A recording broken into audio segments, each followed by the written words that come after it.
Hello everyone. Today in this video we will study second part of chapter of civilizing the native educating the nation means देसी जनता को सभ्य बनाना और राष्ट्र को शिक्षित करना चैप्टर का यह जो वीडियो है यह सेकंड पार्ट है and in this video we will study a topic about what happened to the local schools means स्थानीय पाठशालाओं का क्या हुआ. Do you know how children were taught before Britishers came to India?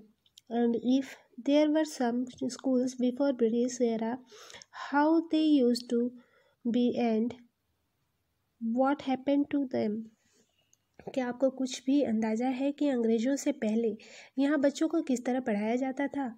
क्या आपने सोचा है कि उस समय बच्चे स्कूल जाते भी थे या नहीं, और अगर स्कूल थे तो ब्रिटिश शासन के तहत उनका क्या हुआ. So let's read about what the report of William Adams says about this. William Adam की जो रिपोर्ट है इसके बारे में क्या कहती है. So the report of William Adam in 1830s. A Scottish missionary named William Adam was asked by the company to prepare a report on the progress of education in vernacular schools. तो 1880 के दशक में Scotland से आए एक ईसाई प्रचारक जो थे विलियम एडम ने बंगाल और बिहार के जिलों का दौरा किया और कंपनी ने उन्हें देसी स्कूलों में शिक्षा की प्रोग्रेस रिपोर्ट को तैयार करने का जिम्मा सौंपा था. और एडम ने जो रिपोर्ट तैयार की वो बहुत दिलचस्प थी. Adam reported that there were over 1 lakh pathshalas in Bengal in Bihar. These were small schools with students generally around 20, but the total number of students in these pathshalas was over 20 lakh. These schools were basically set up by wealthy people or by the community, even sometimes by a teacher.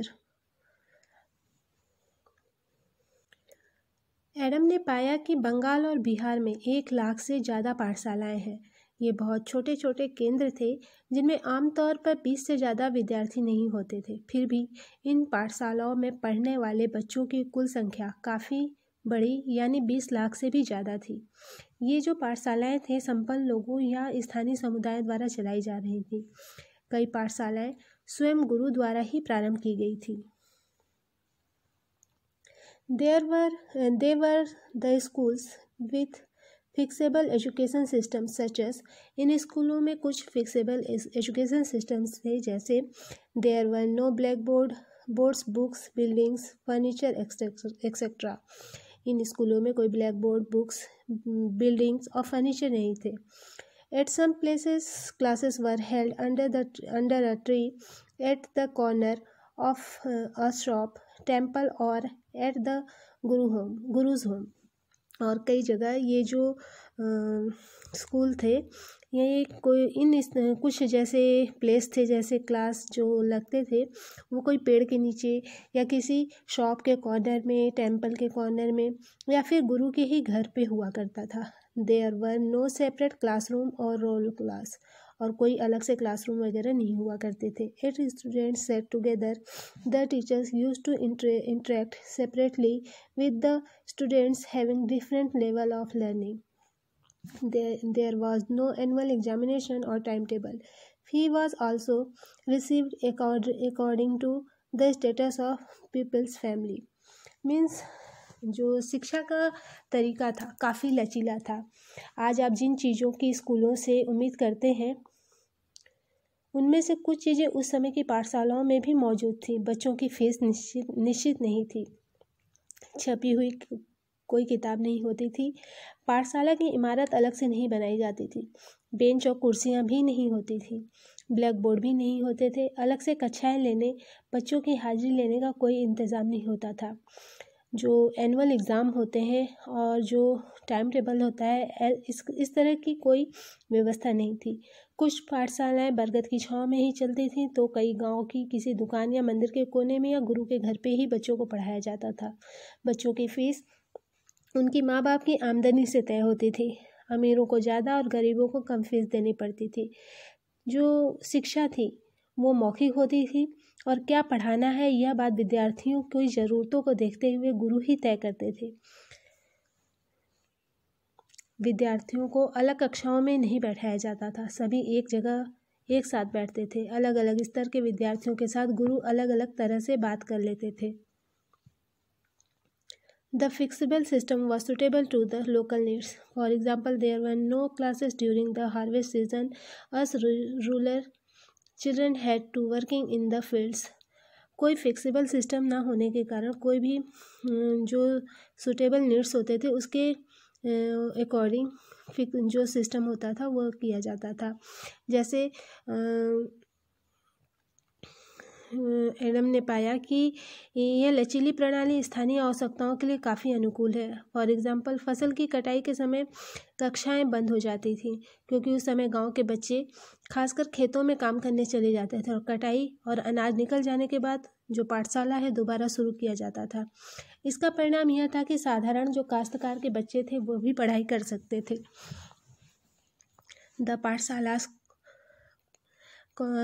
commences after the crop had been cut in order to facilitate even the children of peasants family.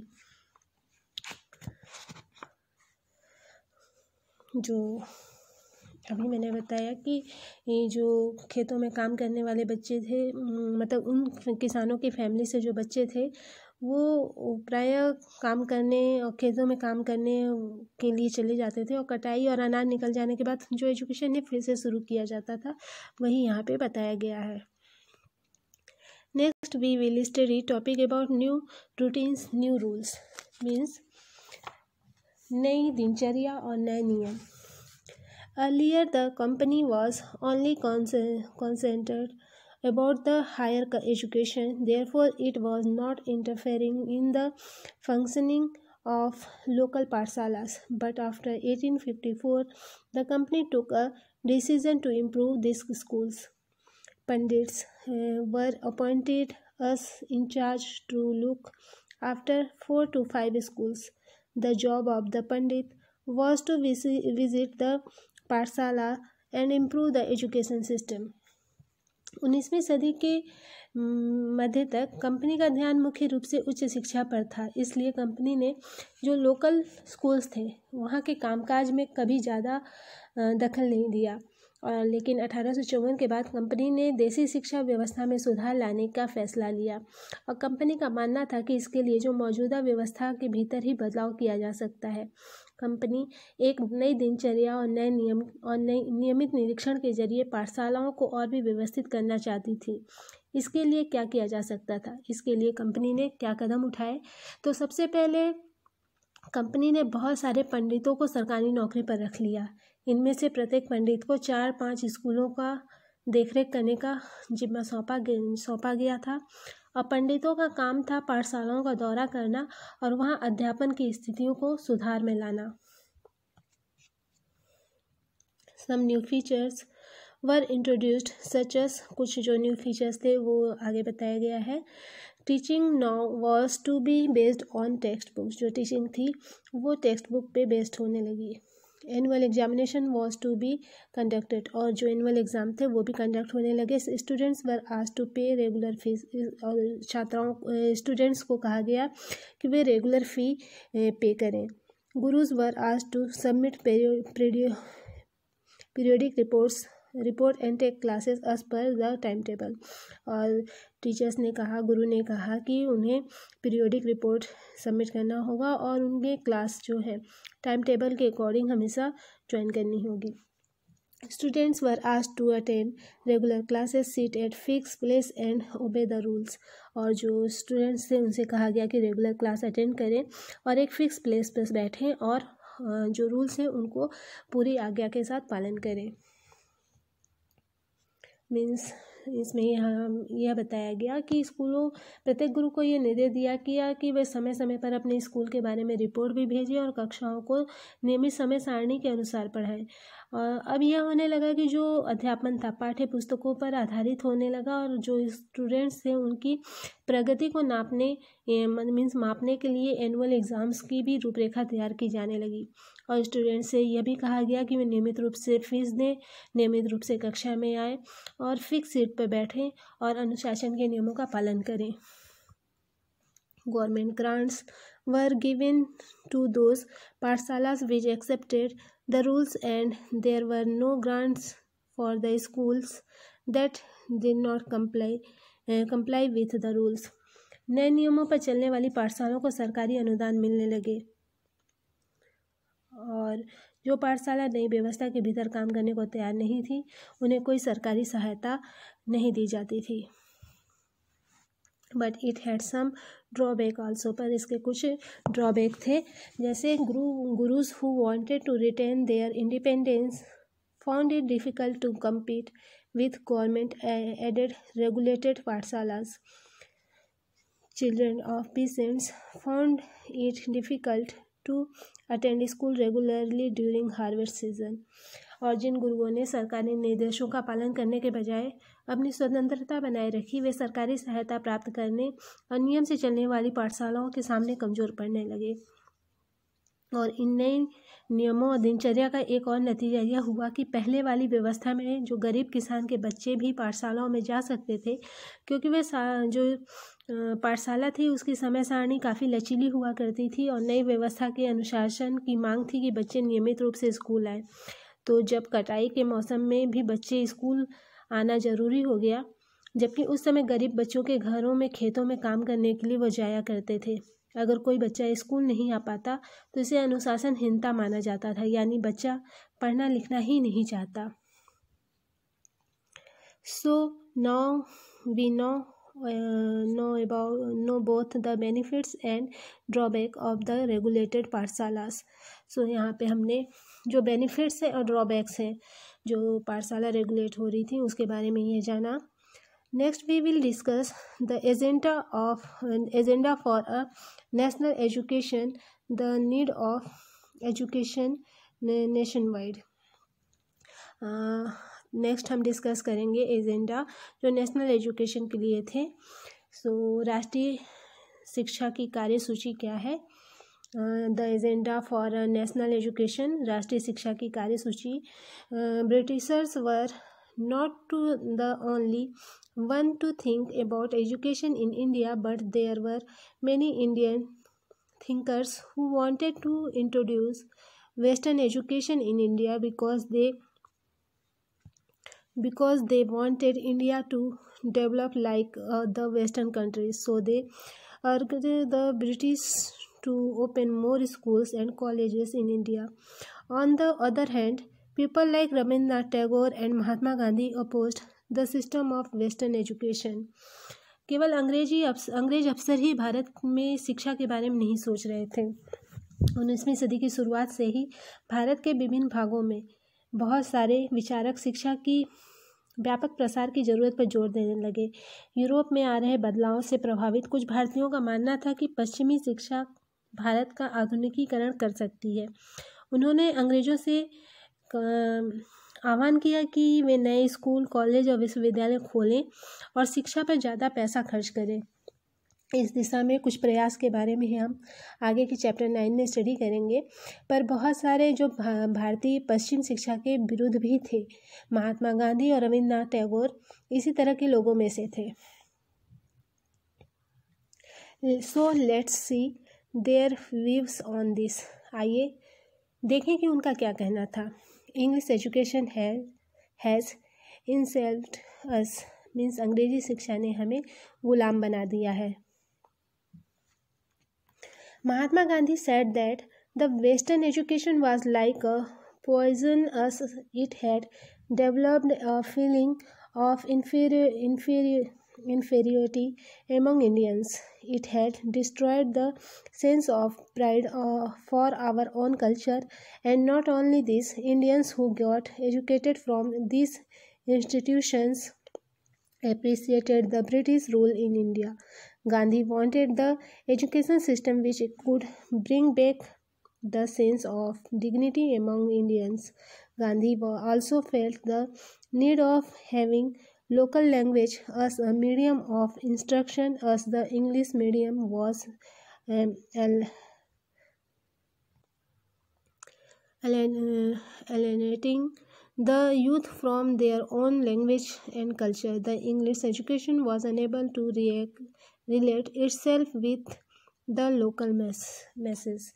Mahatma Gandhi का कहना था कि अंग्रेजी शिक्षा ने हमें जो गुलाम बना दिया, तो महात्मा गांधी का कहना था कि औपनिवेशिक शिक्षा ने भारतीयों के मस्तिष्क में हीनता का बोध पैदा कर दिया है। इसके प्रभाव में आकर यहाँ के लोग पश्चिम सभ्यता को श्रेष्ठ मानने लगे हैं और अपनी संस्कृति के प्रति उनका गौरव भाव नष्ट हो रहा है। महात्मा गांधी ने कहा कि इस शिक्षा में विष भरा है या पापपूर्ण है। इसने भारतीयों को दास बना दिया है, इसने लोगों पर प्रभाव डाला है। उनके मुताबिक पश्चिम से आने वाली हर चीज़ की प्रशंसा करने वाले इन संस्थाओं में पढ़ने वाले भारतीय ब्रिटिश शासन को पसंद करने लगे थे। महात्मा गांधी एक ऐसी शिक्षा के पक्षधर थे जो भारतीयों के भीतर प्रतिष्ठा और स्वाभिमान का भाव पुनर्जीवित करे। राष्ट्रीय आंदोलन के दौरान उन्होंने भारतीय विद्यार्थियों से आह्वान किया कि वे शिक्षा संस्थानों को छोड़ दें और अंग्रेजों को बताएं कि अब वे गुलाम बने रहने के लिए तैयार नहीं हैं। According to Mahatma Gandhi, Western education system only focused on reading and writing, whereas stress should be given on practical learning in which one uses his skill and practical knowledge, as it led to the development of the mind and the capacity to understand. Mahatma Gandhi की दृढ़ मान्यता थी कि शिक्षा केवल भारतीय भाषाओं में ही दी जानी चाहिए। उनके मुताबिक अंग्रेजी में दी जा रही शिक्षा भारतीयों को अपाहिज बना देती और उससे अपने सामाजिक परिवेश को भी काट दिया और उन्हें अपनी ही भूमि पर अजनबी बना दिया है। उनकी राय में विदेशी भाषा बोलने वाले, स्थानीय संस्कृति से घृणा करने वाले अंग्रेजी शिक्षित भारतीय अपनी जनता से जुड़ने के तौर तरीके भूल चुके थे। महात्मा गांधी का कहना था कि पश्चिमी शिक्षा मौखिक ज्ञान के बजाय केवल पढ़ने और लिखने पर केंद्रित है। उनमें पाठ्य पुस्तकों पर तो जोर दिया जाता है, लेकिन जीवन के अनुभवों और व्यवहारिक ज्ञान की उपेक्षा की जाती है। गांधी का तर्क था कि शिक्षा से व्यक्ति का दिमाग और आत्मा विकसित होनी चाहिए। उनकी राय में केवल साक्षरता यानी पढ़ने और लिखने की क्षमता पा लेना ही शिक्षा नहीं होती। इसके लिए तो लोगों को हाथ से काम करना पड़ता है, हुनर सीखने पड़ते हैं और यह जानना पड़ता है कि अलग अलग चीज़ें किस तरह से काम करती हैं। इससे उनका मस्तिष्क और समझने की क्षमता दोनों विकसित होंगे। As the nationalist thought grew stronger, many other thinkers also supported the system of national education, which was different from the British education system. जैसे जैसे राष्ट्रीय भावना का प्रसार हुआ, कई दूसरे विचारक भी एक ऐसी राष्ट्रीय शिक्षा प्रणाली के बारे में सोचने लगे जो अंग्रेजों द्वारा स्थापित की गई व्यवस्था से आमूल तौर पर भिन्न हो। Now let's see what Tagore used to think of education system. Next हम देखेंगे कि जो टैगोर हैं उनकी एजुकेशन सिस्टम के बारे में उनका क्या सोचना था, वो किस तरीके से उसे देखते थे। Tagore's abode of bliss means Tagore का Shanti Niketan. Rabindranath Tagore started an institution named Shanti Niketan in 1901. During his childhood, Tagore hated going to school. To him, school appeared like a prison, as he was not free to do what he wanted to. The experience of his school life in Calcutta resulted in a new idea of education known as Tagore's idea of education.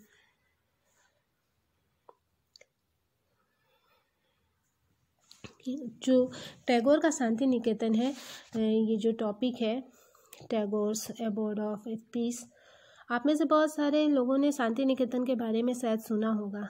क्या आप जानते हैं कि इसकी स्थापना किसने और क्यों की थी? सो आगे देखते हैं, इसके बारे में जानते हैं। तो रविन्द्रनाथ टैगोर ने यह जो संस्था है 1909 में शुरू की। टैगोर जब बच्चे थे तो उनको वो स्कूल जाने से बहुत ज़्यादा चिढ़ते थे।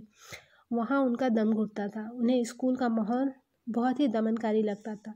टैगोर को ऐसे स्कूल में लगता था मानो स्कूल कोई जेल हो, क्योंकि वहाँ बच्चे मनचाहा कभी नहीं कर पाते थे।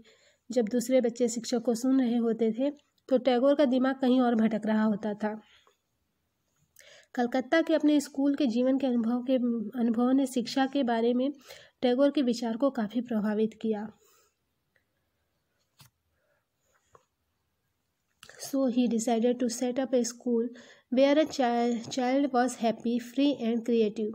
He or she could explore his or her own thoughts.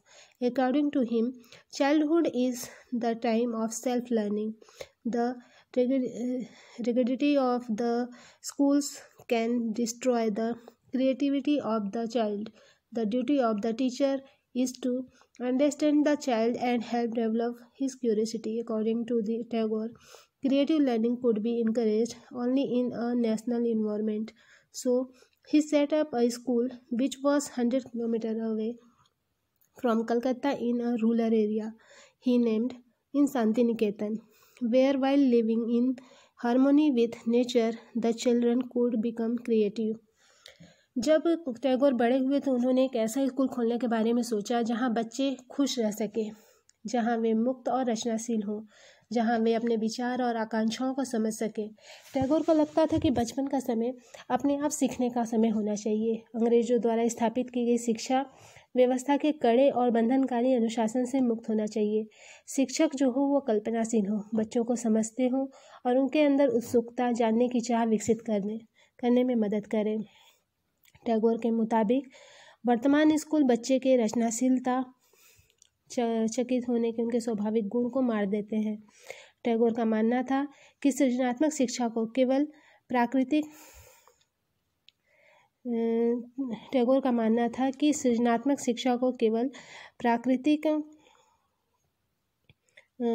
परिवेश में ही प्रोत्साहित किया जा सकता है। इसलिए उन्होंने 100